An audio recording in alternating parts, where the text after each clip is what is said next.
නමෝ බුද්ධාය. ඒ භාග්‍යවත් අරහත් සම්මා සම්බුදුරජාණන් වහන්සේට අපගේ নমස්කාරය වේවා. 2563 වෙනි සම්බුද්ධ වර්ෂය සමීපයෙන් එළඹෙනවා. තවත් දින කිහිපයයි ඒ පිණිස තිබෙන්නේ. ඉතින් මේ මොහොතේ අපි තාම දයාවෙන් ඔබේ කලන මිතුරා ශ්‍රද්ධා රූපවාහිනිය ඔස්සේ මෙලෙස මුණ ගැහෙනවා.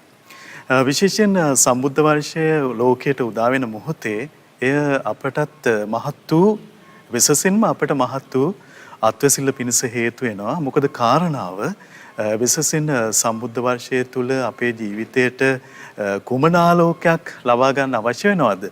නැතිනම් අපේ ජීවිතයේ වඩා ගන්න අවශ්‍ය වෙන ගුණධර්ම කවර ආකාරද ආදි වශයෙන් පුද්ගල ජීවිතයේ උන්නතිය උදෙසා නැවත වතාවක් අපි සියලු දෙනාට හිතා බලන්න අවකාශ සැලසෙනවා, අවකාශ උදා වෙනවා. ඉතින් අප කළ යුත්තේ ඒ තුනුරුවන් පාමුලට නොවලහා පැමිණ සම්බුද්ධ ශාසනයේ පිහිට පිළිසරණ රැකවරණ නොවලහා ලබා ගැනීමයි. ඉතින් ඒ සඳහා අපි ඊටාම ගෞරවයෙන් ඔබට ආරාධනා කරනවා. ඒත් එක්කම විශේෂයෙන් ඔබේ කලන මිතුරා විදිහට ශ්‍රද්ධා රූපවාහිනිය නිරන්තරයෙන් ඔබට ඒ පිණිස උපකාර කරන්න සැදී පැහැදී සිටිනවා. ඉතින් විශේෂයෙන් අප මේ පරිච්ඡේද වෙන් කරගනිමින් උතුම් විශේෂ ධර්ම දානයක් ඔබට මේ වෙසක් කාලය තුල දායාද කරන්න නැතිනම් සිදු කරන්න ශ්‍රද්ධා රූපවාහිනිය විදිහට අපි අදහස් කරන්නට යෙදුණා. ඒ තමයි මිලිඳු රාජ ප්‍රශ්නය. ඔබ දන්නවා සම්බුද්ධ පරිනිර්වාණයෙන් වර්ෂ 500ක් ගිය තැන අපගේ නාගසේන මහරහතන් වහන්සේ සහ ග්‍රීක අධිරාජ්‍යයෙක් වූ මිලිඳු රජු අතර ඇති වුණු සදහම් සංවාදය එය මිලිඳු රාජ ප්‍රශ්නය ලෙසින් ඔබ දන්නේ. ඉතින් මේ අසිරිමත් සදහම් සංවාදයේ නිසා අපගේ නාගසේන මහරහතන් වහන්සේ භාග්‍යවතුන් වහන්සේ පනවා වදාළ ප්‍රඥප්ති පරයාය විසද කොට විවරණය කරමින් ඒ මතු කළ ගැටලු මැනවින් ලියා වදාළා. ඒ නිසාවෙන් සිදු වුණු ශාසන අභිවෘද්ධිය ඉතා විශාල එකක්. දෙව් මිනිස් ලෝකයාට මහත් වූ සැප සැලසුණා. ඉතින් මේ වෙසක් කාලයේ අපගේ පින්වත් වැලිමඬ සද්ධාසීල මාහිමිපාණන් වහන්සේගේ කාරුණිකත්වය නිසා අපට අවස්ථාව ලැබෙනවා ඒ වූ මිලිඳු රාජ ප්‍රශ්නය නම් ග්‍රන්ථය සහ ඒ ග්‍රන්ථයේ අන්තර්ගත සියලු කාරණා පිළිබඳව විවරණ සපයන්න. එහෙම නැතිනම් මේ පිළිබඳව සදහම් පිළිසඳරක් ලෙසින් සංවාදයක් ලෙසින් ඔබට දහම් දායාදය සිදු කරගන්න අපට අවකාශ ලැබෙනවා. ඉතින් මේ මොහොතේ අපි තාම ගෞරවයෙන් අපගේ පින්වත් ලොකු ස්වාමින් වහන්සේගේ ඒ පූජනීය ශිෂ්‍ය රත්නයන් වහන්සේ පූජ්‍යපාද වැලිමඬ සද්ධාසීල අපගේ ස්වාමීන් වහන්සේ ඊටාම ගෞරවයෙන් පිළිගන්නවා. උන්වහන්සේ තමයි රැය මුළුල්ලේ බෝධි වර්ණාව සිදු කරමින් අපට විජයශ්‍රී ජයශ්‍රී මහ බෝධින් වහන්සේ ගැන කියලා දුන්නේ.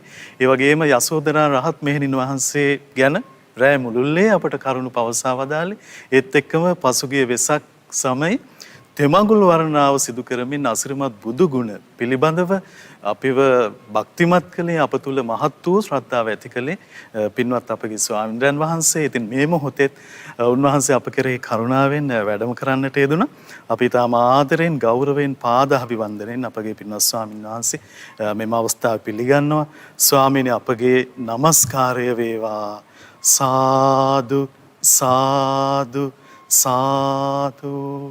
විශේෂයෙන් අපගේ පින්වත් ස්වාමින් වහන්සේ සිදු කරන මේ දහම් විවරණයේ පිණිස සදැහැති දායකත්වයක් පිරිනමා තිබෙනවා. අද දින මිලිඳු රාජ ප්‍රශ්නය සදහම් පිළිසඳර සඳහා දායකත්වයේ දරන්නේ ඇමරිකාවේ පදිංචි පින්වත් ප්‍රසංගික රණසිංහ මෙනවිය සහ කසුන් චතුරංග රණසිංහ මහත්මයා විසින්. ඉතින් මේ පින්වත් උදවිය අපි මෛත්‍රියෙන් සිහිපත් කරගෙන මේ සංවාදයේ මේ පිළිසඳර ආරම්භ කරමු. නැවත වතාවක් අපගේ පින්වත් ස්වාමින් වහන්සේ අපි තාම ගෞරවයෙන් වන්දනා කරනවා. ස්වාමීනි අපගේ নমස්කාරය වේවා. ස්වාමීනි අපේ පිළිසඳර මිලිඳු රාජ ප්‍රශ්නය පිළිබඳව ස්වාමීනි අපට කරුණු පැහැදිලි කරලා දෙන්න. මිලිඳු රාජ ප්‍රශ්නය කියන මේ ග්‍රන්ථය පිළිබඳව අපි අනාදිමත් කාලයක් තිස්සේ අහනවා. ඉතින් අපි ශ්‍රී සද්ධර්මය ගැන කතා බහ කරද්දී අපි දන්න කාරණාව තමයි ත්‍රිපිටකය අපි ඉතා හොඳින් දන්න දේ. ස්වාමීනි මේ මිලිඳු රාජ ප්‍රශ්නය කියන ග්‍රන්ථය කුමන ස්ථානයකින් අපට දායාද වෙනවද? නැත්නම් ත්‍රිපිටකයේ තැනකින්ද මේ ග්‍රන්ථය දායාද වන්නේ? ආදි වශයෙන් මේ පිළිබඳව ඔබ වහන්සේ අපට කරුණාවෙන් පහදා දෙනසේක්වා ස්වාමීනි. නමෝ බුද්ධාය. පළමුවෙන්ම নমස්කාර කොට සිටිනවා මිලිඳු රාජ ප්‍රශ්නයේ නැමැති මිහිරි සදහම් රසය අපි වෙත ලබලා දුන්නේ දහම් මිහිර අපිට ලබලා දුන්නේ මිලිඳු රාජ ප්‍රශ්නයේ පරිවර්තනය කළ අපගේ පරම පූජනීය ගුරු දේවෝත්තම පින්වත් ලොකු ස්වාමීන් වහන්සේ. ඒ නිසා අපගේ පරම පූජනීය ගුරු දේවෝත්තම පින්වත් ලොකු ස්වාමීන් වහන්සේට নমස්කාර වේවා. සාදු සාදු සාදු. ඒ වගේම මේ මිලිඳු රාජ ප්‍රශ්නයේ දහම් කතිකාවත අපිට යම්තාක් සදහැවතුන්ට අහන්න සරස්වන්නට ලැබෙනවාද ඒ සියලු කටයුතු සඳහා අපගේ ගුරු දෙවිඳුන්ගේ ආශිර්වාදයේ සැලසීවා. විශේෂයෙන් මේ පින්වත් මහත්මයා මේ මිලිඳු රාජ ප්‍රශ්නය ගැන කියන්න තියෙන්නේ මිලිඳු රාජ ප්‍රශ්නය කෙනෙක් කියවලා නැත්නම් එයාගේ ඇස් දෙකෙන් වැඩක් නැහැ. මිලිඳු රාජ ප්‍රශ්නයේ දහම් රස විඳලා නැත්නම් ඔහු රසය දන්නේ නැති තරම්. එච්චර ප්‍රණීත දහම් පරයයක්. එච්චර ප්‍රණීත දහම් පරයයක්. එතකොට අපි බුදුරජාණන් වහන්සේගේ ශ්‍රාවකෙක් විදිහට ධර්ම ඉගෙන ගන්නකොට ත්‍රිපිටකය ඉගෙන ගන්නේ සූත්‍ර පිටකයේ, විනය පිටකයේ, අභිධර්ම පිටකයේ. එතකොට මිලිඳු රාජ ප්‍රශ්නය දැන් ඔබතුමා අසූ කාරණාවත් එක්ක මේ ත්‍රිපිටකයේත් එක්ක කොහොමද ගැලපෙන්නේ කියලා. මිලිඳු රාජ ප්‍රශ්නය ත්‍රිපිටකාගත කරුණු ඇසුරින් නාගසේන මහරහතන් වහන්සේ මිලින්ද රජතුමාගේ ප්‍රශ්න විසඳන ආකාරය තමයි තියෙන්නේ. මේක හරි වැදගත්. එතකොට කොච්චර මේ දහම්පරයාය අපි ධර්මයේ හැසිරෙන කෙනෙකුට උපකාරයිද කියලා තේරුම් ගන්න මේ දහම් කතිකාවත ඉදිරියට ඉගෙන ගන්නකොට අපිට තේරෙනවා. එතකොට මේ කාරණාව තේරුම් ගන්න තියෙන්නේ මෙහිමයි. මිලිඳු රාජ ප්‍රශ්නය ත්‍රිපිටකයේ ඇසුරෙන් මහරහතන් වහන්සේ නමක් තවත් කෙනෙක්ගේ ප්‍රශ්නවලට උත්තර දීම. හැබැයි මේ උත්තර දීම තුලින් මතුවෙන දහම් අර්ථ සුළුපටු නැහැ. දැන් සාමාන්‍යයෙන් අපිට ධර්මයේ ගලපා ගැනීමේ දෝෂයක් තියෙනවනේ. ඔන්න දැන් උදාහරණයක් කියන්නම්. අපි කිව්වොත් අනේ පිටු සිටුතුමා රංකාවණු අතුරලා ජේතවනාරාමේ මිලදී ගත්තා. ඔන්න එක තැනක දාන් පරයයක් තියෙනවා. ඉස්සර වෙච්ච සිද්ධියක්. ඒ වගේම තවත් තැනක තියෙනවා අනේ පිටු සිටුතුමා හොදුයි බතුයි කන තරමට දුප්පත් වුණා කියලා. එහෙම තියෙනවා. ඔන්න එතනත් තැනක් තියෙනවා. ඒකට අපි දැන් යම් දහම් අර්ථයක් ගත්තොත් මෙහෙම ඒ කියන්නේ රං කහවණු අතුරලා දෙව්රං විහෙර මිලදී ගත්ත මේ බුද්ධ ශාසනයේ අග්‍ර උපස්ථායකයා යම් දවසක හොදී බතුයි කන මට්ටමටපත් වුණා නම් අපි වාගේ මිනිස්සුන්ට ජීවිතේ කොච්චර වෙනස් වෙන්න පුළුවන්ද කියලා හිතනකොට ඒ දහම් අර්ථයෙන් මිනිස්යාට ජීවිතේට මොහොන දෙන්න යම්කිසි අර්ථෝපපත්තියක් සිද්ධ වෙනවා. තේරුණා නේද? එතකොට ඒ බුදුරජාණන් වහන්සේගේ ශ්‍රී සද්ධර්මයේම තියෙන කරුණු මිනිස්යාගේ හිතේ ඇති වෙන ප්‍රශ්න විසඳා ගැනීම පිණිස කොහොමද යොදවා ගන්නේ කියලා මේ මිලිඳු රාජ ප්‍රශ්න දහම් පරයයෙන් මනාව ඉස්මතු වෙනවා. මේ වාගේ දහම් පරයයක් නාගසේන මහරහතන් වහන්සේ හැරනම් මේ වාගේ විස්තර කරන්න කෙනෙක් නම් හිතා ගන්න බෑ. ඒ උන්වහන්සේගේ හද මඩලින් ඒ දහම් අර්ථ මතුවෙනවා. මේ දිය උල්පතකින් මේ බුබුලු නංවමින් වතුර මතුවෙනවා වගේ, සීතල වතුරක් මතුවෙනවා වගේ. ඒක උන්වහන්සේගේ දහම් දේශනා කිරීමේ සීමාවත් එක්ක උන්වහන්සේ නතර කර ගන්නවා මිසක්කා උන්වහන්සේගේ දහම් අර්ථ මතුවීම නම් නතර වෙන්නේ. එච්චර ප්‍රණීතයි. ඒ නිසා ත්‍රිපිටකයේ මනාව බුදු අදන් ඉගෙනගත්ත නිකලේශ මහරහතන් වහන්සේ නමකගේ දහම් විග්‍රහ කිරීමක් විදිහට තමයි මිලිඳු රාජ ප්‍රශ්නේ තේරුම් ගන්න තියෙන්නේ. ස්වාමීනි, යම් තැනක භාග්‍යවතුන් වහන්සේ අනාගත වාක්‍ය දේශනා කොට තිබෙනවාද නාගසේන මහරහතන් වහන්සේ මෙවැනි වූ විවරණයක් අනාගතයේ සිදු කරනවායයි කිය? ඒ නාගසේන මහරහතන් වහන්සේගේ නිදාන කතාවේ මේ මිලිඳු රාජ ප්‍රශ්නේ විස්තර වෙනවා. තථාගත අරහත් සම්මා සම්බුදුරජාණන් වහන්සේ දිවසින් දුටු බව භාග්‍යවතුන් වහන්සේ පිරිනොම් පාල අවුරුදු 500ක් ගිය තැන පරවාද මතනී කිරීමෙහිලා නාගසේන නම් වූ මහා යතිවරයාණන් වහන්සේ නමක් පහළ වෙන බව අනිත් එක උන්වහන්සේ අස්සගුත්ත මහරහතන් වහන්සේගේ ශිෂ්‍යෙක් වෙනවා. අස්සගුත්ත මහරහතන් වහන්සේ කියලා කියන්නේ සකුළුදායි පිරිවැජියා. බුදුරජාණන් වහන්සේ සමග දහම් සංවාදයේ යෙදුන පිරිවැජියෙක් තමයි පස්සේ කාලේ අස්සගුත්ත මහරහතන් වහන්සේ විදිහට ඉපදෙන්නේ. උන්වහන්සේගේ ශිෂ්‍යෙක් වෙනවා නාගසේන මහරහතන් වහන්සේ. ඒ නිසා මේ දහම්කට ඔක්කොම භාග්‍යතුන් වහන්සේ දකිනවා. මහත්ය තථාගත අරහත් සම්මා සම්බුදුරජාණන් වහන්සේ වනාහි අතීතයේද අනාගතයේද වර්තමානයේද උන්වහන්සේ නොදකපු දෙයක් නොඇසූ දෙයක් ස්පර්ශ නොකළ දෙයක් ප්‍රතිවේද නොකළ දෙයක් නැහැ. ඒ නිසා තථාගතයන් වහන්සේට තථාගත කියලා කියනවා. ඒ නිසා බුදුරජාණන් වහන්සේ ඒකාන්තයෙන්ම මේ සියල්ල දුටු උත්තමයන් වහන්සේ.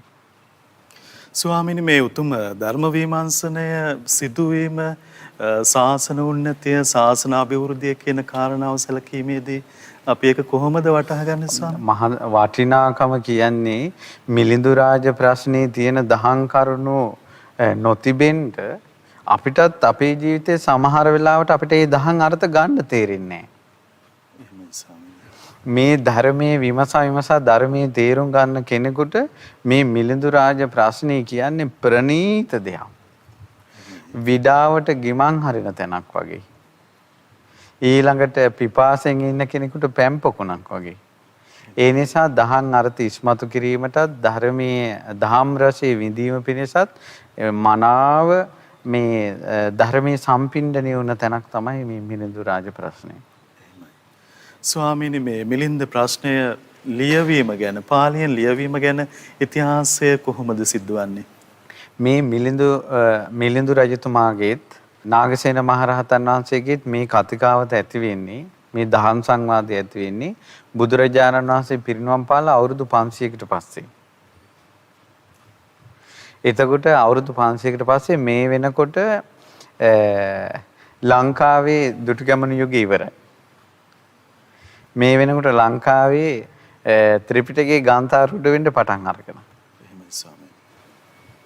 නමුත් මේ සිද්ධිය ලංකාවත් එක්ක සම්බන්ධ නැහැ. එහෙමයි.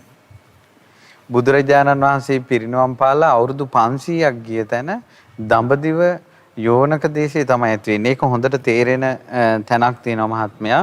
අපගේ පින්වත් ගුරු දේවෝත්තමයන් වහන්සේ මිලිඳු රාජ ප්‍රශ්නේ පරිවර්තනය කරද්දී එහි රජතුමා ගැන මේ විදිහට විස්තරයක් කරනවා. මේ විදිහට තියෙන්නේ නාගසේන මහරහතන් වහන්සේගේත් මේ මිලිඳු රජුගේත් මේ දුර්ලභ ධර්ම සංවාදයේ සිදු වී ඇත්තේ බුද්ධ පරිනිර්වාණයෙන් 500 වසරක් ගත වූ කල්හිය. බොහෝ දෙනෙකුගේ පිළිගැනීමට අනුව නාගසේන මහරහතන් වහන්සේ වයඹ දිග ඈත ඉන්දියාවේ පංජාබයට ආසන්න ප්‍රදේශයක වැඩ සිටි බව පෙනේ. මිලිඳු රජුන් හඳුනාගෙන ඇත්තේ බ්‍රැක්ට්‍රියන් රජෙකු වන මිනැන්ඩර් නම් රජු ලෙසය. එම ප්‍රදේශය තුලත් ඈත බටහිර ඉන්දියාවෙත් කාබුල් ප්‍රදේශයේත් නැගෙනහිර මතුරාවෙත් උතුරු කාශ්මීරයේත් මේ රජුගේ කාසි බහුල වශයෙන් හමු වී තිබේ. මිලිඳු රජතුමාගේ බෞද්ධාගමනයෙන් පසු ඔහු කොතරම් ජනප්‍රිය වූයේ දෙයත් ඔහුගේ අභාවයෙන් පසු ශාරීරික භස්මාවශේෂ තැන්පත් කරමින් තැන තැන ස්මාරකද තනවා තිබේ. විශේෂයෙන් වර්තමාන ඇෆ්ගනිස්තානය මිලිඳු රජුගේ විජිතේ බව බොහෝ විද්වතුන්ගේ මතයයි. මිලිඳු රජු ග්‍රීක ජාතිකයෙක්. ඒ වගේම හරි නුවණක් තිබ්බ කෙනෙක්. මේ වාගේ ඥානයක් හිතා ගන්න අමාරුයි. මේ සාමාන්‍යයෙන් ගිහි කෙනෙකුට කොහොමද තියෙන්නේ කියලා. එතකොට ඔබතුමා අහපු ප්‍රශ්නෙට උත්තරයක් විදිහට බුදුරජාණන් වහන්සේ පිරිනවම් පාලා අවුරුදු 500කින් තමයි මේ දහම් සංවාදයේ සිද්ධ වෙන්නේ මේ මිලිඳු රජතුමාගේ රාජධානිය තුල.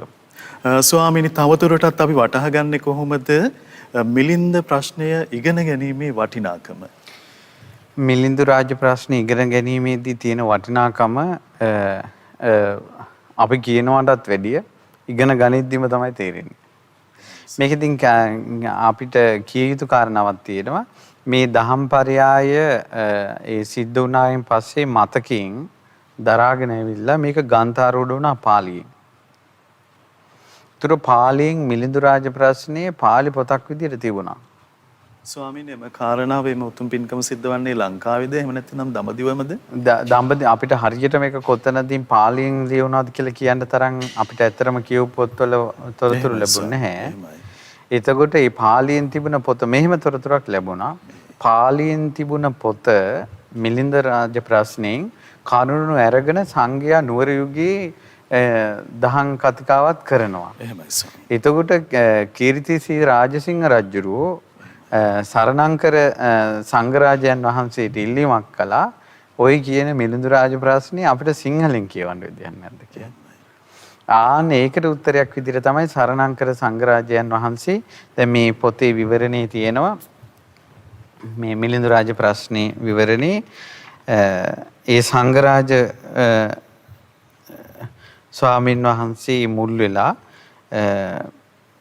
දරම් පිටිකල ධම්මරක්ෂිත මහානායක ස්වාමීන් වහන්සේ ඒ වගේම මధుරස තිත්තගහම නිවාසී ධම්මක්ඛන්දාභිධාන අනුනායක ස්වාමීන් වහන්සේ ඒ වගේම මේ ත්‍රිපිටකධාරී යතීශ්වරයාණන් වහන්සේලා පෞෂතාරාම මහ විහාරයේදී මේ සමහන් නුවර මේ මිලින්ද රාජ ප්‍රශ්නේ පාලියෙන් තිබුණ පොත සිංහලයට ලිව්වා කියලා. ඉතින් පැරණි භාෂාවෙන් තමයි ලියලා තියෙන්නේ. කීර්තිසී රාජසිංහ රජුරෝ තමයි උන්වහන්සේලා මේ කිරෙහි යොමු කරවලා තියෙන්නේ. ඉතින් ඒ ආපු පොත් වහන්සේ තමයි ආවේ. නමුත් මේ මිලින්ද රාජ ප්‍රශ්නේ භාෂාව පැරණි භාෂාව. අද මිනිස්සු මේ සාමාන්‍ය සිංහලවත් තේරෙන්නේ නැහැ. තරමට මිනිස්සුන්ගේ භාෂාව ගොඩාක් වෙනස් වෙලා. ඉතින් ඒ නිසා මේ මිලිඳු රාජ ප්‍රශ්නේ පොඩි පිරිසකට මේ සමාජයේ උගත්යයි සම්මත පිරිසකට සීමා වුණා. එහෙමයි ස්වාමීනි. ඉතින් ඒ නිසා මිනිස්සු අතරට ගියේ නැහැ. අපිත් ඉස්කෝලේ යන කාලේ ටිකක් සාමාන්‍ය පෙළ උසස් පෙළ ලියන කාලේ වගේ සාමාන්‍යව අහලා තිබ්බා. එහෙමයි ස්වාමීනි. මිලිඳු රාජ ප්‍රශ්නේ කියලා. ඊළඟට සාහිත්‍යයට කොටස් තිබ්බා. මිලිඳු විශේෂයෙන් නාගසේන මහරහතන් වහන්සේගේ සද්ධර්ම රත්නාවලියේ ජීවිත කතාව තියෙනවානේ. ඒ නිසා ওই නම අහලා තිබ්බට මොකද්ද මේ මිලිඳු රාජ ප්‍රශ්නේ කියලා මොකක් අපි දන්නේ නැහැ. මොනවද අහපු ප්‍රශ්න මොනවද දුන්න උත්තර කියලා දන්නේ නැහැ. ඊට පස්සේ දැන් අපි මහාන වුණාට පස්සේ අපි මේ පොත් දැක්කා. පොත් දැකලා කියවන්න හදනකොට අපිට කියව ගන්න බෑ. එතකොට අර පැරණි භාෂාව තේරුම් ගන්නට යම්කිසි වෙලාවක් යන නිසා නොකඩවා මේක ගඟක් වගේ අර්ථ රසය විඳින්මින් කියවගෙන යන්න බෑ. මොකද වචනවල අර්ථ හොයද්දී දහං අර්ථ අපේ හිතෙන් මං ඇරලා යන්න පුළුවන්. ඉතින් ඒ නිසා එහෙම ඉන්නකොට තමයි මේ ලොකු ස්වාමීන් වහන්සේ පරිවර්තනය කළේ. පරිවර්තනය කළාට පස්සේ මේ පොත් එක උස්මට කියවනවානේ සංඝයා. ගිහි මිනිස්සු මේක උස්මට කියවනවානේ. එච්චර ප්‍රණීතයිනේ. එච්චර ප්‍රණීතයි. ඇත්තටම මේ මිලිඳු රාජ ප්‍රශ්නේ අපි දන්නේ නැහැ කොච්චර කාලයක් අපිට කරගෙන යන්න පුළුවන් වේද කියලා. යම් කිසි කෙනෙකුට මේ අද මේ වැඩසටහන ආරම්භයේදී. ඒ නිසා තමයි අපි ওই පසුබිම ගැන කතා කළේ. දහං අර්ථ කතා කරන්න ගියාට පස්සේ මම හිතනවා ඔබට ඉඳගෙන ඉන්න තැනින් නැගිට ගන්න බැරි වේවි. ස්වාමීනි අර නුවර යුගයේ මහා සංඝරත්නයේ එතනින් පස්සේ අපගේ පින්වත් ලොකු ස්වාමින් වහන්සේ මේ සිදු කළ පින්කම අපි කවර විදියට හිතලා අනුමෝදන් වෙන්න ඕනද ස්වාමී? ඒ කියන්නේ සත්පුරුෂයන් විසින් අහිංසක මානවයාට දෙන සදහම් දායාදයක් කියලා හිතලා අනුමෝදන් වෙන්න ඕන. එහෙමයි ස්වාමී. කුසගේ ඉන්න මිනිසුන්ට දෙන ප්‍රණීත රසයක් ආහාරයක් කියලා සතුටු වෙන්න ඕන.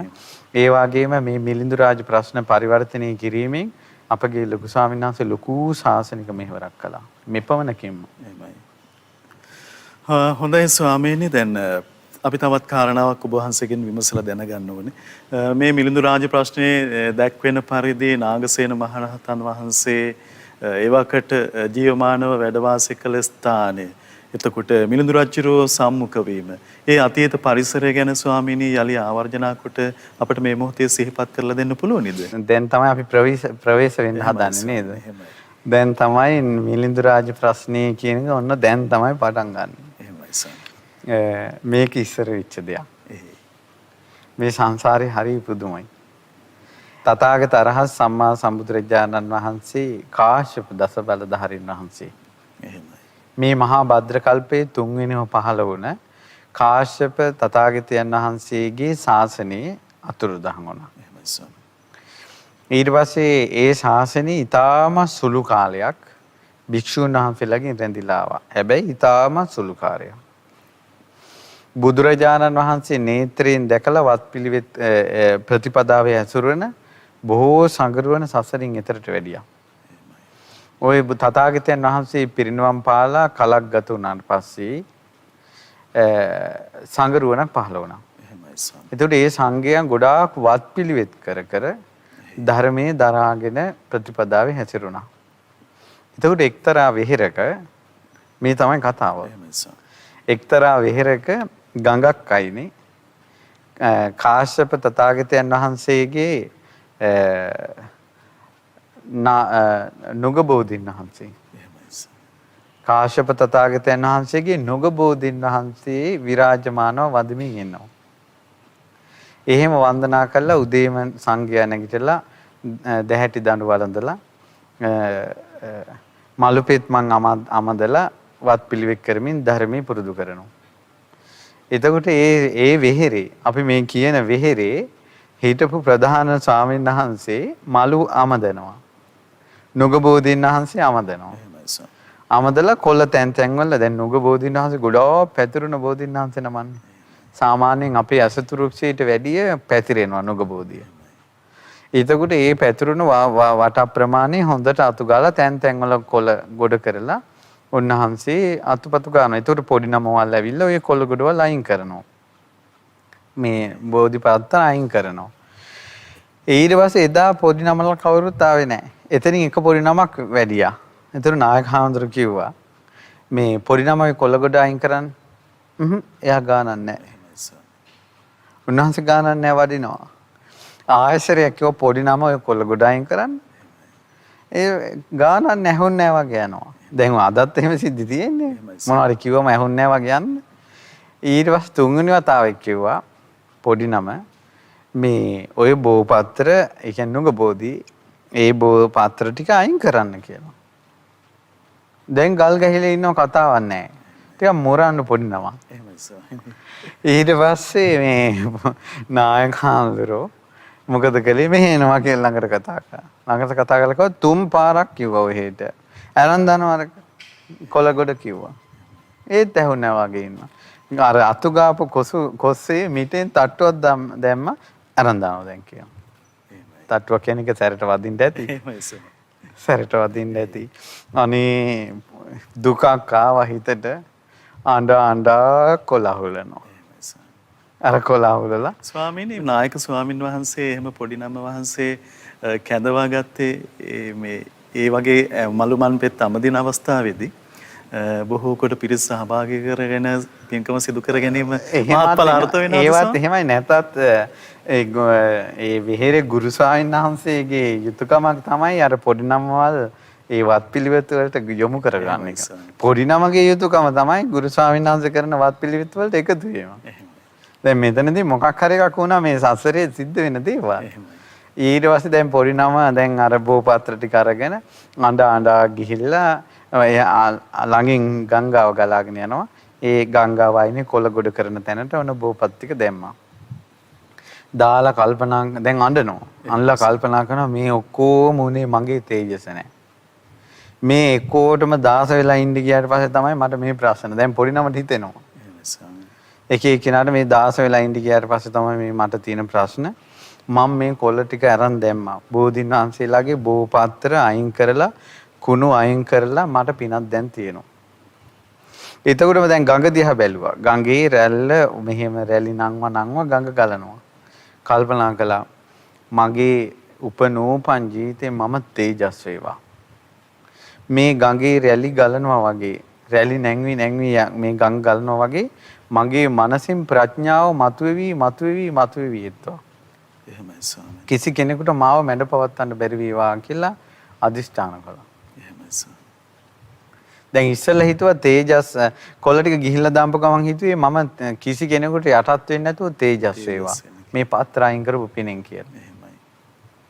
ඊට පස්සේ පොඩි නම එතනින් ඇලේ පැම් පහසු වෙන තැනට ගිහිල්ලා අදිෂ්ඨාන කළා මං මේ රැලි නංවනවා මේ ගඟේ රැලි නැංවි යනවා වගේ මතුවෙන ඉවරයක් නැහැනේ. දැන් ගඟේ රැලි මතුවෙලා ඉවරයක් නැහැනේ. ඒ වාගේ ඉවරයක් නැතුව මගේ හිතෙන් ප්‍රඥාවම මතුවේවා කියලා අදිෂ්ඨාන කළා. ඊට පස්සේ නායක ස්වාමීන් වහන්සේ ඔය වෙනකොට මලු පෙත් මං ඉවරලා ආයි පෑන් පාස් වෙන්න වඩිනවා ගඟට. වඩිනකොට නායක ස්වාමීන් වහන්සේට ඇහුණා. ඉතින් නායක ස්වාමීන් වහන්සේ කල්පනා කළා මම ආතු ගාපු මලුවේ බෝපත් අයින් කරලා මෙයා මෙහෙම පතනවා නම් මේ පොඩි නම මට මොනව පතන්න බැරිද? එහෙමයි ස්වාමී. ඒ නිසා මෙයා පතනවා නම් මෙයාව මැඩපවත්තන්න කාටවත් නොහැකි වේවා කියලා මේ වාගේ ගංගාවල් 100ක රැලි නැංගුවත් හිරු මඬුල හරියට පෑවුවොත් එහෙම වියලෙනවා. මම හිරු මඬලක්සේ ප්‍රඥාවෙන් යුක්ත වේවා. මේ මතුවේවි එන රැලි ගංගා යුරේ නතර වෙනවා. මොහුගේ සියලු වාද ප්‍රතිවාද මා ඉදිරියේ නතර වේවා. කියලා නායක සායනන්ද පැතුවා. මේ බලන්න ප්‍රාර්ථනාව එකතු වෙන්නේ නැති. එහෙමයි ස්වාමී. දැන් ඔය පොඩි නම තමයි ඊට පස්සේ මිලින්ද රජුරු වෙලා ඉපදෙන්නේ. නායක හඳුර තමයි නාගසේන මහ රහතන් වහන්සේ විදිහට ඉපදෙන්නේ. අර ප්‍රාර්ථනාව එන්නේ නැහැටි. ස්වාමීන් වහන්සේට උතුම් පුණ්‍යානුමෝදනාව වේවා. පින්වත් ඔබ වෙත අපි මේ වෙසක් සමයේ මේ උතුම් සදහම් පිළිසඳර සමීප කරනවා. ඒ උතුම් මිලින්ද ප්‍රශ්නය. ඉතින් නාගසේන මහරහතන් වහන්සේ පිළිබඳව මහත් වූ සංඝානුස්සතිය ආදර ගෞරවය අපේ ආදවතේ වඩවා ගමින් ඒ වගේම තීක්ෂණ විමර්ශන නුවණකින් හැබී මිලිඳු රජුන් පිළිබඳව ඒ තේජසත් අනුමෝදන් වෙමින් මේ දහම් පිළිසඳරට සවන් දෙන්න ඒ වගේම නරඹන්න ඔබට අවස්ථාව උදා වෙනවා. අපට කරුණාවෙන් අපගේ පින්වත් ස්වාමීන් වහන්සේ මේ කාරණා පහදා දෙන්නේ. ස්වාමීනි මේ තුරුණුවන් විශේෂයි සිදු කරලා මේ කිසියම් පින්කමක් අර කුඩා සාමණේර ස්වාමීන් වහන්සේ වගේම නායක ස්වාමීන් වහන්සේ මේ පරිද්දෙන් අදහස් කළා නම් මේ පරිදි මහාර්ග දේ ලැබේවායයි පැතුවා නම් ස්වාමීනි එදිනෙදා අපි සිදු කරන පින්කම් මෙහි අපි කවරනම් ආකාරයට අපිට ප්‍රාර්ථනා එකතු කරගන්න හැකියාව බුදුරජාණන් වහන්සේගේ දේශනාවක් මේ විදිහට තියෙනවා. ඒ තමයි සීලවන්තයාගේ චේතුපනිදි ඉෂ්ට වෙනවා. දැන් එතන ඒ ස්වාමීන් වහන්සේගේ වත්පිළිවෙත් වල තිබ්බ ප්‍රශ්නේ මිසක්කා සාමණේර නම මනා සීලවන්තයි. මනා සීලවන්තයි. උන්වහන්සේට යම්කිසි සිල්පද 10ක් තියෙනවා නම් සාමණේර දස සීලයක් උන්වහන්සේ පණ වගේ ඒක රකින්නවා. ඊට පස්සේ උන්වහන්සේ බණ භාවනාවට යොමු වෙනවා නිවන් දකීමේ ලොකු කැමැත්තක් ඇති. ඒ වගේම නායක ස්වාමීන් වහන්සේත් මනා සීලවන්තයි. උන්වහන්සේ උපසම්පදා සීලේ මනාව ආරක්ෂා කරනවා. ඒ නිසා උන්වහන්සේලාගේ සීල තේජසටත් ඒ වගේම අර කරපු පුණ්‍ය ධර්මයේ මොකද මේ නාගසේන මිලින්ද ප්‍රශ්නේම තියෙනවා යම් තැනක පහන් සිතින් බෝධින් වහන්සේ නමක්ගේ පත්‍රයක් පහන් සිතින් ඉවත් කළොත් එහෙම වැටිලා තියෙන පත්‍රයක් එහි පුණ්‍ය විපාකයේ කල්ප ලක්ෂයක් එනවා කියලා. යම්කිසි බෝධින් වහන්සේ නමක් නපුරු හිතකින් යම්කිසි කෙනෙක් නියපොත්තෙන් හරි හීරුවොත් එයා අනිවාර්යයෙන් ඊළඟ ජීවිතේ නිරය යනවා කියලා තියෙනවා. ඒ නිසා සාමාන්‍යයෙන් බෝධින් වහන්සේලා විශේෂයි අපි කටයුතු කරන විදිය ගැන සැලකිලිමත් වෙන්න ඕන. මොකද බෝධින් වහන්සේලා කියන්නේ බුදුරජාණන් වහන්සේගේ නේත්‍රයෙන් පිදුම් ලබන ඒ වගේම දෙව් බඹුන්ගෙන් පිදුම් ලබන උත්තම වෘක්ෂයක්. ඒ වගේම සෑම බුදුරජාණන් වහන්සේ නමක්ම සම්බුදු වෙන්නේ බෝධි වෘක්ෂයක් යට. ඒ වගේම ඒ බුදුරජාණන් වහන්සේලාගේ ජීවිත හැම එකම ඊළඟට බුදුරජාණන් වහන්සේ මව් කුසෙන් ඉපදෙන වෙලාවෙමයි බෝධින් වහන්සේ පැන නගින්නේ. මොකක් හරි විශේෂයක් තියෙනවා. ඉතින් ඒ නිසා බෝධින් වහන්සේලා සම්බන්ධව සැලකිලිමත් වෙන්න ඕන. ඒ නිසා දැන් අද කාලේ බෝධි පූජා ගැනත් ඔය එකම කියන්න ඕන. ඒ තමයි අද කාලේ උනත් පහන් සිතින් අද බෝපත්‍ර 1000ක් පාගගෙන මිනිස්සු බෝධි පූජා තියනවා. මිනිසුන්ගේ ජීවිතේට සැනසෙල්ල පිණිස කියලා. නමුත් මේ මිනිසුන්ගේ ජීවිතේට පිහිටෙන්නේ නැති කරන අගෞරවයත් එක්ක. ඒ නිසා බෝධින් වහන්සේලාගේ මලු මනාව මේ සුද්ධ පවිත්‍ර කරලා එයාලගේ හිතේ අදහසක් ඉෂ්ට කරනවා නම් මේ වාගේ රහත් වෙන ජීවිතයක් දක්වා අර බෝධි මලුවක් අතුගාපු කතාවක් ආවනම් සාමාන්‍ය මේ ජීවිතේට සිත සලසා ගන්න බැරි ඇයි? ඒ නිසා අනිවාර්යෙන් බෝධින් වහන්සේ බෝධි පූජා තියන අය සැලකිලිමත් වෙන්න ඕන. බෝධින් වහන්සේලාගේ මලුව මනාව සුද්ධ කරන එක. ඔය සාමාන්‍යයෙන් මම දැකලා තියෙන දෙයක් තමයි සාමාන්‍යයෙන් අපිත් උපදෙස් දෙන දෙයක් තමයි මහත්මයා. ඒ තමයි මේ සාමාන්‍යයෙන් මේ ඔය හිත නොසන්සුන් ගොඩාක් අපගේ මානසික ආතතියට වගේ ආපු කෙනෙකුට ගොඩාක් හොඳ පූජාවක් තමයි බෝධින් වහන්සේගේ මලුවට ගිහිලා බෝපත් අතින් එක එක අයින් කරලා ඒ බෝමලුව සුද්ධ කරලා බෝධින් වහන්සේට වැඳලා පිරිත් කියලා එන්න බලන්න බලාගෙන ඉඳින් හිත සංසිඳෙනවා. එහෙමයි ස්වාමීනි. ඊළඟට චර්ම රෝග තියෙන අයට ඒ චර්ම රෝග තියෙන අය බෝධින් වහන්සේලාගේ මලු මනාව සුද්ධ පවිත්‍ර කරපු ගමන් ඒ චර්ම රෝග සංසිඳෙනවා. ඒකට අදාළ වතපිළිවෙත කරන්න ඕන. ඒ නිසා අද පවා ඒ බෝධින් වහන්සේලාගේ මලු වල වත්පිළිවෙත් කරලා කරන ධාර්මික මේ චේතෝපනිදිය ප්‍රාර්ථනාව ඉෂ්ට වෙනවා. හැබැයි ඔහු සීලවන්තයාගේ ප්‍රාර්ථනාව ඉෂ්ට වෙනවා කියලා බුදුරජාණන් වහන්සේ වදාළේ. එතකොට එදා මේ බෝමලු අතුගාපු ඒ පිනයිත් ඒ වගේම ඒ කාශ්‍යප බුද්ධ ශාසනයේ අවුරුදු 20000ක් කාලේ ඒ කරපු වත්පිළිවෙත් සහ ශාසනයෙන් රැස් කරගත් පින් බලෙන් ඒ දෙදෙනා වහන්සේම දෙව්ලොව උපදිනවා. ඒ දෙදෙනා වහන්සේම දෙව්ලොව උපදිනවා. දෙව්ලොවෙන් මනුලොවට එනවා. මනුලොවින් දෙව්ලොවට යනවා. ওই විදිහට බුද්ධාන්තරයක් කාශ්‍යප බුද්ධ ශාසනයේ ගෞතම බුද්ධ ශාසනයත් අතර ඉඳලා අපේ ගෞතම බුදුරජාණන් වහන්සේ ලෝකයේ පහළ වෙනකොට අර නායක ස්වාමීන් වහන්සේත් ජයසේන කියලා දිව්‍ය රාජේ. උන්වහන්සේගේ විමානයට කියන්නේ කේතුමති විමානය කියලා. සක්දෙවිඳුගේ වෛජයන්ත ප්‍රාසාදයට පේනවා ඒ විමානය. ඊළඟට මිලින්ද රජතුමා ඒ කියන්නේ අර පොඩි නම ඒත් ඒ කාලේ බුදුරජාණන් වහන්සේ ජීවමාන කාලේ දිව්‍ය ලෝකේ තවතිසාව හිටපු දිව්‍ය රාජේ. ඒ දෙදෙනාම දෙවිවරු විදියට ඉඳලා තමයි බුදුරජාණන් වහන්සේ පිරිනවම් පාලා අවුරුදු 500ක් ගිය තැන මනුස්ස ලෝකෙ උපදින්නේ. තෙරුවන් සරණයි. විරාමයෙන් පසුව අපි නැවතත් මිලිඳු රාජ ප්‍රශ්නය සදහම් පිළිසඳර සමගින් ඒක රාශි වෙනවා. විශේෂයෙන් අද දින මේ උතුම් මිලිඳු රාජ ප්‍රශ්නය සදහම් පිළිසඳර පිණිස උතුම් දායකත්වයේ දරන්නේ ඇමරිකාවේ පදිංචි පින්වත් ප්‍රසංගිකා රණසිංහ මෙනවිය, ඒ වගේම කසුන් චතුරංග රණසිංහ මහත්මයා විසින්. ඉතින් ඒ සදැහැතියන් ඊටාම ගෞරවයෙන් අපි මේ අවස්ථාවේ සිහිපත් කරගනිමින් මේ සදහම් පිළිසඳර අපි ඔබට සමීප කරනවා. ස්වාමීනි, අපි බොහෝ කාරණා දැනුම්වත් වුණා. ස්වාමීනි, දැන් කර්මයක් විශාල පුණ්‍යවන්ත කර්මයක් රැස් කරගත්තා. ඉන් පස්සේදී මිලිඳු රජතුමන් දඹදිව පහළ වෙනවා. ස්වාමීනි, මේ අවස්ථාව අපිට විස්තර කර දෙන්න අවසරයි. එතකොට අපි අර දැන් ඉස්සෙල්ලා විස්තර කළේ ග්‍රීක රජ කෙනෙක් විදිහට රජපෞලේ තමයි උපදින්නේ. දෙව්ලොවෙන් සක්දෙවිඳුගේ විමානයේ ඉඳලා තමයි උපදින්නේ. තවතිසාවේ ඉඳලා චුත වෙලා මනුස්ස ලෝකෙ උපදින්නේ. සාමාන්‍යයෙන් ගොඩාක් විස්තර තියෙනවා. එක්කෝ බ්‍රහ්ම ලෝකෙන් කෙනෙක් පහළ වෙලා මේ බුද්ධ ශාසනය ගොඩ ගන්නවා. උදාහරණයක් ගත්තොත් මොග්ගලීපුත්තිස්ස මහරහතන් වහන්සේ වගේ. එහෙම නැත්නම් තවතිසාවෙන්. සක්දෙවිඳුන්ගේ මාර්ගයෙන් තමයි මේක සිද්ධ වෙන්නේ. එතකොට තවතිසාවේ ඉඳලා තමයි උපදින්නේ මිලින්ද රජුරෝ ග්‍රීක රජ පවුලක.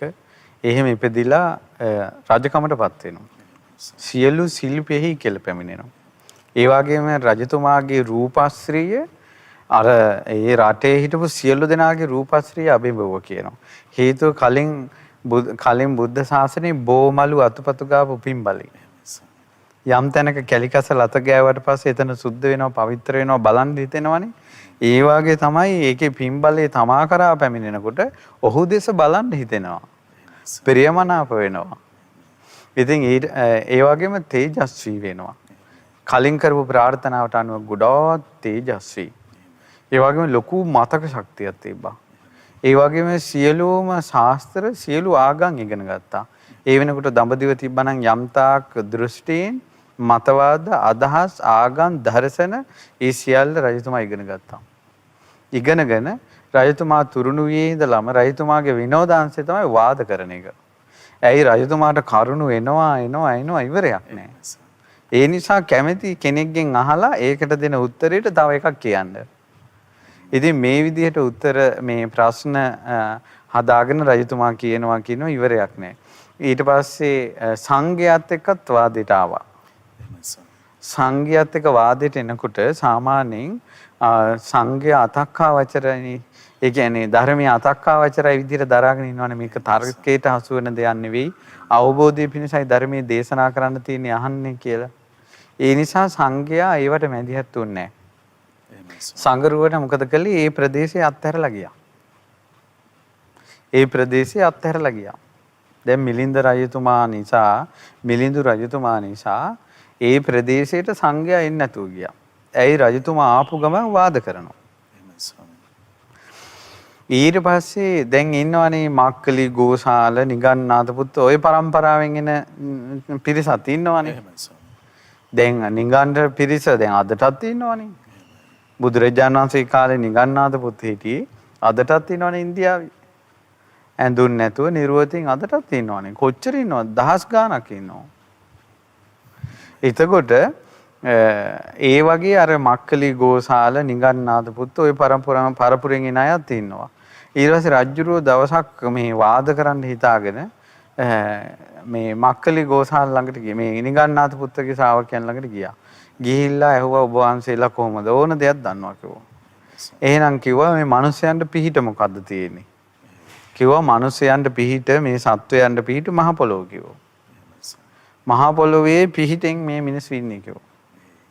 ඒතර කිව්වා එහෙනම් ස්වාමීනි අපි අහලා තියෙනවා මේ මහ පොළොව පලාගෙන අපාය ගියාය. මිනිස්සු මැරුණාට පස්සේ අපාය යනවාය. ඔබ වහන්සේලාත් මැරුණාට පස්සේ අපාය යනවා කියනවා. ඒ අපායේ තියෙන මේ පොළොව යට. ඒතර මේ මහ පොළොව සත්වයන්ට පිහිට වෙනවා නම් ඇයි මේ පොළොවේ යටින් තියෙන අපායට දාන්නේ කියලා ඇහුවා. එහෙම පොළොව පලාගෙන හෝ මැරිලා හෝ පොළොව අස්සලට යන එකට මේ පොළොව කැමති වෙන්නේ මොකද සත්වයන්ට පොළොව පිහිට වෙනවා නම් කියලා. ඊට පස්සේ මේ කටු සහිත කරකස දෙයක් මේ ගිලින්න ගිහිල්ලා උගුර හිර වුණාට පස්සේ ඉස්සරහට දාගන්නත් බැරුව පිටිපස්සට ගිලි ගන්නත් බැරුව එක තැන හිර වෙලා ඉන්නා වගේ කට උතර නැතුව ගියා. ස්වාමීනි තවදුරටත් ඒ අන්‍ය ලබ්ධිකයන් ගාවට ගිහිල්ලා මිලිඳු රජුරුවන් ඒ විදිහට ප්‍රශ්න කරන්න කළා තියෙනවා. දැන් මෙතනදිත් මෙයාලා ඒ පිරිසට ඔහෙලා දන්න බණ කියලා සැර කළා රජු වෙනවා. එහෙමයි සර්. ඊට පස්සේ ආයෙ දවසක් ගියා මක්කලි ගෝසාලගේ පිරිස ළඟට. එහෙමයි. ගිහිල්ලා ඇහුවා මේ ඔබ වහන්සේලා කොයි වාගේ ධර්මයක්ද දේශනා කරන්නේ? ඊට පස්සේ කිව්වා රජතුමනි පින්පව් කියලා දෙයක් නැහැ. මේ නිසා කිසි අමුතුවෙන් පින්පව් කරන්න දෙයක් නැහැ. මේ කාලේ කෙනෙක් රජ වෙනවා නම් ඊළඟ ජීවිතේත් එයා රජුරෝ. මේ ජීවිතේ කෙනෙක් වෙළඳා නම් ඊළඟ ජීවිතේ වෙළඳා. මේ ජීවිතේ ශූද්‍ර නම් ඊළඟ ජීවිතේ ශූද්‍ර. කිව්වා එතුමනි දැන් ඔය මිනිස්සු පින්පව් කියලා කියනවා ඒවා විශ්වාස කරන්න එපා කිව්වා. කිනිහිරියා මල රත්තරන් පාටයි. ඒ කිනිහිරියා මල කලින් ජීවිතේ පින් කළා නෑනේ. ඒ නිසා ගහක මේ මල් හැදෙන්නේ ඔය වගේ ස්වභාවිකව මිනිස්සු ජීවිතෙන් ජීවිතයට යනවා. ජීවිත 84000කින් මේ ඔක්කොම ටික ඉවරයි. මේ ජීවිතේ වෙළඳාම් කරන කෙනා ඊළඟ ජීවිතෙත් වෙළඳාම් කරනවා කියලා එයාගේ බණේ කිව්වා. ඊට පස්සේ රජුරෝ ඇහුවා එහෙනම් ස්වාමීනි මේ ජීවිතේ කෙනෙක්ගේ අත් දෙක කැපුවොත් ඊළඟ මැරුණාට පස්සේ එයා අත් දෙක නැතුවද ඉපදෙන්නේ කියලා ඇහුවා. එහෙනම් දිව්‍ය ලෝකෙත් අතපය නැති අය කන් නැති අය ඉපදිලා ඇති නේද කියලා කිව්වා. ඕන්න ඒ අයට කට උතර නැති වුණා. ඊට පස්සේ දැන් අන්‍යාගමිකයොත් එන්නේ නැහැ මේ පැත්තට. ඉතින් රජුරෝ කල්පනා කර කර ඉන්නවා මේ තුච්ඡාවත බෝ ජම්බු දීපෝ මේ ජම්බු දීපේ හිස් කිසි කෙනෙක් නැහැනේ මේ ඥානෙත් එක්ක කතා කරන්න. ඥානානුකූලව ප්‍රතිවාද නංවමින් කතා කරන්න කෙනෙක් නැහැනේ. මෙහෙම එකක් තියෙනවා. අවසරයි. මෙහෙම එකක් තියෙනවා. දැන් ධර්මදේශකයන් වහන්සේලා ඊළඟට චතුරු ලෙස කතා කරන අය ඉන්නවනේ. දැන් මෙහෙම හිතන්නකෝ අඟුලිමාලයන් দমনය කළේ සංසාරේ බෝධිසත්වයෝමයි. සංසාරෙත් අඟුලිමාල দমনය කළේ බෝධිසත්වයෝමයි. වෙන කෙනෙකුට দমনය කරන්න බෑ. සක්‍ර දේවේන්ද්‍රයාටවත් දැන් අඟුලිමාල පෝරිසාද වෙලා මිනිසු මරනවා නම් අඟුලිමාල කලින් ජීවිතේ යකෙක් වෙලා මිනිසු මරාගෙන කනවා නම් ඒක වළක්වන්න වෙසමුණි දෙයියන්ටවත් බෑ සක්‍ර දේවේන්ද්‍රයාටවත් බෑ. යම් දවසක බෝධිසත්වය ඔහුට මුණ ගැහෙනවාද ඒ මුණ ගැහෙන තැන ඔහු দমনය වෙනවා. ඒ වගේම අපේ බුදුරජාණන් වහන්සේගේ ශාසනයේ තියෙන බුදුරජාණන් වහන්සේ දන්නවා මේ කෙනා দমনය වෙන්නේ සාරිපුත්තට. ඒ සාරිපුත්තට මුණ ගැස්සනවා. සාරිපුත්තයන් වහන්සේට. දැන් තමන්ගේ පුත්‍ර ස්වාමීනි කවර කාරණයක් නිසාද එහෙම සිද්ධ වෙන්නේ? ඒවට කියන්න තියෙන කෙටි වචනේ තමයි සංස්කාර. එහෙමයි ස්වාමී. රාහුලයන් වහන්සේ ශාස්ත්‍රුන් වහන්සේගේ පුත්‍ර ගිහි කාලේ පුතා මේ පුත්‍රයාණන් වහන්සේ. එහෙමයි ස්වාමී. නමුත් මහාන කලේ සාරිපුත්තයන් වහන්සේ. තමන්ගේ අතින් කී දෙනෙකුට මහානකම දුන්නාද? පින් පුරාගෙන උපනෝපන් ජීවිතේ තමන්ගේ පුත්‍ර රත්න වෙලා උපදින රාහුලයන් වහන්සේට භික්ෂුව මෙහෙන්දි කියලා එහි භික්ෂු භාවයෙන් පැවිදි කළේ නෑනේ. සාරිපුත්තයන් වහන්සේට කිව්වනේ මහාන කරන්න කියලා. ඒවට කියන නම තමයි සංස්කාර. එක එක්කෙනාගේ ජීවිතේ සකස් වෙච්ච හැටි. ඉතින් ඒ නිසා මේ මිලින්ද රජුරෝ দমনය වෙන්නේ නාගසේනයන් වහන්සේටමයි. ඒ නිසා ඒ අදාළ කෙනා එන්න කල් ඉන්න ඕන. ස්වාමීනි අවසරයි ඔබ වහන්සේ දැන් අපට පැහැදිලි කරලා දුන්නා ඒ දඹදිව ඒවකට ඇතිවෙන සමාජය ඇතිවන අරුබුදය රජුරන්ගේ විමර්ශන නුවණ නිසා. ස්වාමීනි මහා සංඝරත්නය මේ කාරණාවේදී කවර ආකාරයට පිළිවදන් දුන්නද කුමන සාකච්ඡා කතිකා ඇති කරලා? ඒ කියන්නේ සාකච්ඡාවේදී මේ දැන් සාමාන්‍යයෙන් අපි ගොඩාක් සාකච්ඡාවලදී ශ්‍රද්ධාව පෙරටු කර ගන්නවා. ඒ කියන්නේ කතා කරන වචනේ ශාස්ත්‍රුන් වහන්සේ වදාළ දේ ඉක්මා නොවීම පිණිස. ඊළඟ තමයි යම් කරුණක් කීමේදී අසත්‍ය ප්‍රකාශ නොකර ඉඳීම පිණිස. ඒ වගේ යම් කරුණක් කීමේදී සත්‍යයි ධර්මයයි ඉස්මතු කිරීම පිණිස තමාගේ මතය ස්ථාවර කර ගැනීම පිණිස නෙවෙයි. දැන් ගොඩාක් කාලෙක අද කාලේ තර්ක විතර්ක තියෙන්නේ තමන්ගේ අදහස මේ ඉස්මතු කර ගැනීම සහ සනාථ කර ගැනීම පිණිසනේ. ගොඩාක් ධර්ම සාකච්ඡා අසාර්ථක. ඒ සාකච්ඡාව යනකොට ඒ සාකච්ඡාවෙන් බලන්නේ තමන්ගේ අදහස සනාථ කර ගැනීම. හරි අමාරුයි ඊට පස්සේ. ස්වාමීනි කවර ලාමක කාරණාවක් විදිහටද අපි වටහා ගන්න ඕනේ. ඒක ඉතින් මේ කෙලෙස් සහිත පුජ්‍යලයාගේ ආදානග්‍රහය දෘෂ්ටිය. ලේසියෙන් මතවාද අදහන් අත්හරින්නේ නැති උපක්ලේශයයි. ඉතින් ඒක හරියට තියෙනවා. ඒ නිසා ශාස්ත්‍රුන් වහන්සේගේ වචනේ ඉක්මා නොවීම පිණිසත් ධර්මයේ තියෙන තමාට පිළිසරණ කර ගැනීම පිණිසත් නිසා සංඝයා රජතුමාගේ මතවාද දිහා ලොකු අවධානයක් යොමු කළේ නැහැ. උවදුරු තියෙන තැනින් අයින් වෙලා උන්වහන්සේලා පාඩුවේ වත් පිළිවෙක් කරගෙන ඒ කාලේ වෙනකොට මේ දහස් ගණන් රහතන් වහන්සේලා බිහි වෙලා මේ ඉඳලා තියෙනවා මේ ඒ ජම්බුද්දීපේ.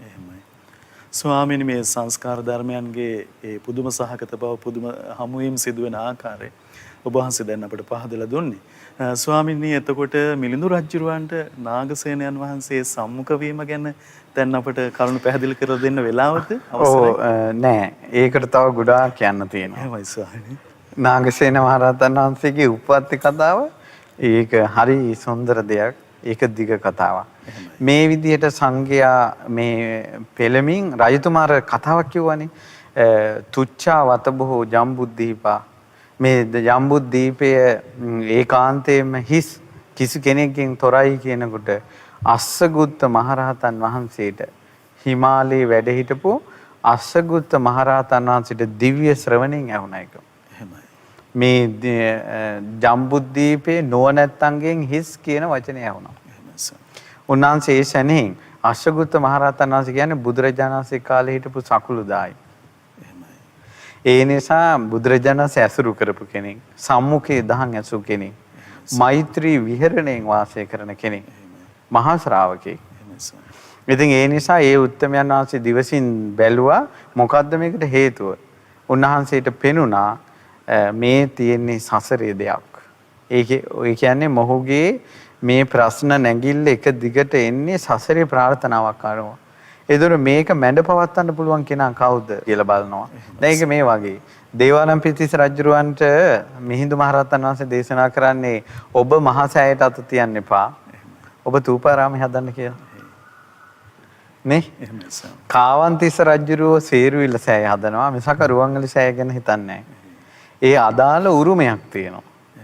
ඒතර බැලුවා මේ උරුමේ කාටද තියෙන? අන්න නායක හඳුරු පේනවා. අර අතුපතු ගාපු කතාව. බැලුවා උන්වහන්සේ කොහෙද ඉන්නේ? දිවසින් පේනවා තාවතින්සේ ඉන්නවා. තාවතින්සේ සක්දෙව් විමන ළඟ විමානයක ඉන්නවා. කේතුමති කියන විමානේ. ඊට පස්සේ උන්වහන්සේ මොකද කළේ? නාගසේන මේ සංඝයා රැස් කළා. උන්වහන්සේගේ ඉරිදීන් සංඝයාට පණිවිඩය යවලා සංඝයා රැස් කළා. සංඝයා රැස් කළා සංඝයාගෙන් ඇහුවා මේ විදිහට සංඝයා පෙළනවා නේද මේ මිලින්ද රජුරු? ඊට පස්සේ සංඝයා කෝ එහෙමයි කියලා. ඔබ වහන්සේලා කවුරුවත් එකට ඉදිරිපත් වෙන්නේ නැද්ද ඇහුවා. නිහඬයි. දෙවෙනි වතාවත් ඇහුවා ඔබ වහන්සේලා කවුරුවත් ඉදිරිපත් වෙන්නේ නැද්ද කියලා. නිහඬයි. තුන්වෙනි වතාවෙත් ඇහුවා ඔබ වහන්සේලා කවුරුත් ඉදිරිපත් වෙන්නේ නැද්ද ඒකට. නිහඬයි. මේ රහතන් වහන්සේලායි කාලේ. ඊට පස්සේ කිව්වා එහෙනම් මේ කාරණාවක් තියෙනවා අතීතයට සැඟවුච්ච දෙයක් කියලා සංඝයාට මතක් කරලා අපි සියලු දෙනා මේ දිව්‍ය පුත්‍රයා මනුස්සලෝකේ උපද්දවගමු. මනුස්සලෝකේ උපද්දවගමු කිව්වා. දැන් අසගුත්ත මහරහතන් වහන්සේ ඇතුළු දහස් ගණන් රහතන් වහන්සේලා ඉරිදීන් සක්දෙව් විමනේ පහළ වුණා. සක්‍ර දේවේන්ද්‍රයා මනාව පිළිගත්තා. පිළිගන්න ස්වාමීනි කුමක් පිණිස වැඩියාද? කුමක් පිණිස ඔබ වහන්සේ මේ දෙව් විමනට වැඩියාද කියලා විමසුවා. ඊට පස්සේ කෝ රජතුමනි මිලින්ද රජතුමා මේ බොහෝ පිරිස වෙහෙසටපත් කරනවා. ඒ නිසා අපි මේ මිලින්ද රජතුමා ගේ ප්‍රතිවාද මේ වාද ප්‍රතිවාද මඩ පවත්වන්න පුළුවන් කෙනා සොයාගෙන මේ එන්නේ කිව්වා. ස්වාමීනි ඔය කාරණාව අපිත් දුටුවා. දැන් සක්‍ර දෙවියෝ දන්නවා මේක. ස්වාමීනි අර කේතුමති කියන දිව්‍ය විමානයේ ඉන්න දිව්‍ය රාජයා කලින් ඔය මිලින්ද රජතුමා මහාන වෙලා ඉන්න කාලේ ගුරුහාමුදුරුවෝ කිව්වා. ඉතින් ඒ නිසා සුදුසුම කෙනා ඒ කෙනා කිව්වා. ඊට පස්සේ තමයි ආරාධනා කළා නාගසේන මහරහතන් වහන්සේගේ උපත්ති සිද්ධ වෙන්නේ. මම හිතනවා ඒක කොටසකින් නතර කරන්නේ නැතුව අපි එක වැඩසටහනකටම නාගසේන මහරහතන් වහන්සේ කතාව ගන්න හොඳයි කියලා. හොඳයි ස්වාමීනි ඔබ වහන්සේට උතුම් පුණ්‍ය අනුමෝදනා වේවා. අපි තාම ගෞරවයෙන් මෙම අවස්ථාවේදී වන්දනා කරනවා. පින්වතුනි මේ අභිනව සම්බුද්ධ වර්ෂය 2563 අභිනව සම්බුද්ධ වර්ෂයේ සමීපෙන් එළඹෙනවා.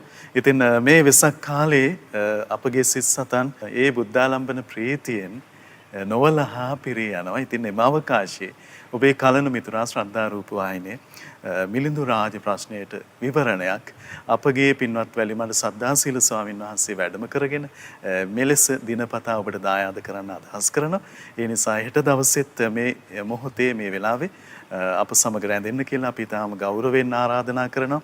ඒ අසිරිමත් මිලිඳු රාජ ප්‍රශ්නය හොඳින් විමසලා ඒ නාගසේන නම් වූ මහරහතන් වහන්සේ පිළිබඳව මහත් වූ ගෞරවය ඇති කරගන්න මිලිඳු රජතුමන් පිළිබඳව මහත් වූ ගෞරවය ඇති කරගන්න අපට අවකාශ සැලසෙනවා. ඒ නිසා මේ පින්කම සතුටින් අනුමෝදන් වෙමින් ඔබේ කලන මිතුරා ශ්‍රද්ධා රූප වාහිනිය සමග රැඳෙන්න කියලා අපි තාම ගෞරවයෙන් ආරාධනා කරනවා. ඉතින් මේ දහම් පිළිසඳර ඔබට දායාද කිරීමේලා අද දින සදැහැති දායකත්වය දරන ලද්දේ ඇමරිකාවේ පදිංචි පින්වත් ප්‍රසංගිකා රණසිංහ මෙනවිය සහ කසුන් චතුරංග රණසිංහ මහත්මයා යන ඒ පින්වත් අය විසින් ඉතින් මේ සදැහැතියන් ඉතාම ගෞරවයෙන් අපි සිහිපත් කරගෙන අපගේ පින්වත් ස්වාමීන් වහන්සේ වන්දනා කරලා ආරාධනා කරගන්නවා ස්වාමීනි උතුම් පුණ්‍ය අනුමෝදනාව සිදු කරනසේක්වා. පුණ්‍ය අනුමෝදනාව මිලින්ද ප්‍රශ්නේ මූලික පළවෙනි වැඩසටහන අද දවසේ සිද්ධ වුණේ. එතකොට මිලිඳු රජතුමාගේ පහළවීම ගැන අද අපි කතා කළේ. එතකොට අපි ඊළඟ වැඩසටහනේදී නාගසේන මහරහතන් වහන්සේගේ පහළවීම අපූර්ව සිද්ධියක් ඒ කතාව. නාගසේන මහරහතන් වහන්සේගේ පහළවීම උන්වහන්සේ ධර්ම ඉගෙන ගන්න හැටි, උන්වහන්සේට රහතන් වහන්සේලාගෙන් හික්මෙන හැටි, උන්වහන්සේ සෝවාන් වෙන හැටි, උන්වහන්සේ රහත් වෙන හැටි, ඊට පස්සේ උන්වහන්සේට මිලිඳ රජුරුව මුණ ගැහෙන හැටි, ඊට පස්සේ මොකද්ද සිද්ධ වෙන්නේ සංසාරේක දෙන්නෙක් පතාගෙන ආපු දෙන්නෙක් ඉස්සෙල්ලාම මුණ ගැහෙනකොට මොනවද වෙන්නේ කියලා. ඉතින් ඒ නිසා අපි ඒවා ඊළඟ වැඩසටහනත් එක්ක කතා කරන්න අපි කැමැත්තෙන් සිටිනවා. ඉතින් අපි අද පුණ්‍ය අනුමෝදනා කරනවා මිලිඳු රාජ ප්‍රශ්නේ වැඩසටහනේ ප්‍රවේශ ප්‍රථම වැඩසටහනට දායකත්වයේ දරන්නට තරම් පින්වන්ත වූ ප්‍රසංගිකා රණසිංහ මෙනවිය කසුන් චතුරංග රණසිංහ මහත්මයා ඇමරිකාවේ පදිංචි. ඉතින් මේ රැස්වන සියලුම පුණ්‍ය ධර්මයන් අපගේ පින්වත් සක්දිවිඳුන් ඇතුළු සියලු දිවුරුන්ට අනුමෝදන් කරමු. බලන්න විශේෂ කාරණේ සංඝයාගේ මොන ගැටලුව තිබ්බත් ඒ කාලේ සක්දිවිඳුට තමයි කියන්නේ. දැන් අද කාලේ ප්‍රශ්නවලදී සක්දිවිඳු අමතකයි. ඉතින් ඒ නිසා සක්දිවිඳුට අපි මේ පින් අනුමෝදන් කරනවා. සතරවරන් දෙවියන්ට, සෙම්පති දෙවිවරුන්ට, ලක්වැසි සියලු දෙවිවරුන්ට මේ පින් අනුමෝදන් කරනවා. විශේෂයෙන් දෙවියන්ට මේ පින් අනුමෝදන් කරමින් සිහිපත් කොට සිටිනවා. විශේෂයෙන් මේ ලංකාවේ දැනට පැමිණ තිබෙන මේ දුර්භාග්‍ය සම්පන්න සතුරු කරදර ආදී දුර වෙලා ලංකාව බුදු සසුනෙන් සැනසේවා කියලා දෙවිවරුන්ගේ දිව්‍ය උපකාරයෙන් ඒ සිහිපත් කරමින් දෙවිවරුන්ට පින් අනුමෝදන් කරනවා. දෙවියන්ද ධර්මය අවබෝධ කරත්වා කියලා. සාදු සාදු. ඒ වගේම මිය පරලෝකීය සියලු ඥාතීන් මේ පින් අනුමෝදන් වී පරලෝ සැපයටපත් වේවා කියලා. ඒ වගේම පරම පූජනීය ගුරු දේවෝත්තම පින්වත් ලොකු ස්වාමීන් වහන්සේට මේ පින් අනුමෝදන් වේවා. පින්වත් ලොකු ස්වාමීන් වහන්සේ නිසා තමයි මිලිඳු රාජ ප්‍රශ්නේ මේ උතුම් මිහිරි සිරි සද්ධර්මය අපි අපේ භාෂාවෙන් කියවන්නේ. ඉතින් ඒ නිසා පින්වත් ලොකු ස්වාමීන් වහන්සේට මේ පින් අනුමෝදන් වේවා. ඒ වගේම ගරුතර මහා සංඝ රත්නයට පින් අනුමෝදන් වේවා. විශේෂයෙන් සඳහන් කරලා තිනවා ගංගොඩවිල ධම්මදින්නා මෙහෙණින් වහන්සේ, ගංගොඩවිල ධම්මදීපා මෙහෙණින් වහන්සේට මේ පින් අනුමෝදන් වේවා. සියලුම සංගරුවනට, ඒ වගේම අනගාരികා මෑණිවරුන්ට, පැවිදි අපේක්ෂක දූපතුන්ට මේ පින් අනුමෝදන් වී ගෞතම සසුනේ පිහිට ලැබේවා කියලා. ඒ වගේම දැනට රෝගාතුරව සිටින සෙනරත් නරසිංහ පියාණන්ට ඉක්මන් සුවය පිණිස මේ පින් අනුමෝදන් වේවා. ඒ වගේම හදිසි අනතුරකින් රෝගාතුරව සිටින සමන් නන්දන පෙරේරා මහත්මයාට මේ පින් අනුමෝදන් වී ඉක්මනින් නිදුක් නිරෝගී සුවපත් භාවයේ සැලසේවා. ඒ වගේම ඇමරිකාවේ පදිංචි කවින්දි රණසිංහ සහෝදරියට නිදුක් නිරෝගී සුවපත් භාවය උතුම් චතුරාර්ය සත්‍ය ධර්මය අවබෝධ වේවා. ඒ වගේම දායකත්වයේ දරූ ප්‍රසංගිකා රණසිංහ මෙනවියටත්, කසුන් චතුරංග රණසිංහ මහත්මයාටත් මේ පින් බොහෝ උපකාරී වේවා මා නිවන පිණිස. ඒ වගේම නන් අයුරින් උදව් උපකාර කළ දායකත්වයේ දරූ සියලු දෙනාට ශ්‍රද්ධා මාසික ධර්ම දානයේ සඳහා උදව් උපකාර කරන ශ්‍රද්ධා මාධ්‍ය ජාලයේ සියලු දෙනාට, ඒ වගේම නිලධාරි කාර්ය මණ්ඩලයේ සියලු දෙනාට මේ පින් අනුමෝදන් වේවා. මිලිඳු රාජ ප්‍රශ්නයේ දහම් පරයය ශ්‍රවණය කරන්නට සදහැසිත උපදවාගත් ඔබ සියලු දෙනාට මේ පින් බලයෙන් කායික දුක් දුරු වේවා, මානසික දුක් දුරු වේවා, ලෙඩක් දුකක් කරදරයක් පීඩාවක් හිංසාවක් උපද්‍රවයක් නොවේවා. උතුම් චතුරාර්ය සත්‍ය ධර්මය අවබෝධ කර ගැනීමට මේ පින් උපකාර වේවා. සාදු සාදු සාදු. අප කරේ අපමණ කරුණාවෙන්මයි පින්වත් ස්වාමින් වහන්සේ වැඩම කොට මේ උතුම් දහම් පිළිසඳර අප සියලු දෙනාට දායාද කළේ. ඉතින් රැස් කරගත් සියලු පුණ්‍ය ධර්මයන් අපගේ පින්වත් ස්වාමින්ද්‍රයන් වහන්සේටත් එකසේම අනුමෝදන් වෙලා සියලු සුවපත් භාවය ඇති වෙලා චිරජීවනයේ ඇති වෙලා සුවසේ ධම්මග වැඩම කරන්න උන්වහන්සේට සියලු අවකාශ ඇති වෙලා උතුම් චතුරාර්ය සත්‍ය ධර්මයම අවබෝධ වේවා. සාදු සාදු සාදු. අද දවසේ දායකත්වයේ සිදු කළ මේ පින්වත් සියලු දෙනාටත් මේ උතුම් පුණ්‍ය ධර්මය නොවලහා අනුමෝදන් වේවා. සියලු පුණ්‍ය අපේක්ෂාවන් සාධනය වේවා. පින්වත් ඔබ හැම දෙනාටත් උතුම් පුණ්‍ය අනුමෝදනා වේවා. අපි හෙට දවසෙත් මේ උතුම් මිලිඳු රාජ ප්‍රශ්නයේ සදහම් පිළිසඳර මහා සංඝරත්නයේ ආශිර්වාදයෙන් කරුණාවෙන් ඔබට සමීප කරනවා. එමනම් හෙට දවසේ මුණ ගැහමු. එතෙක් ඔබ සියලු දෙනාට සම්මා සම්බුදු සරණයි. නමෝ බුද්ධාය.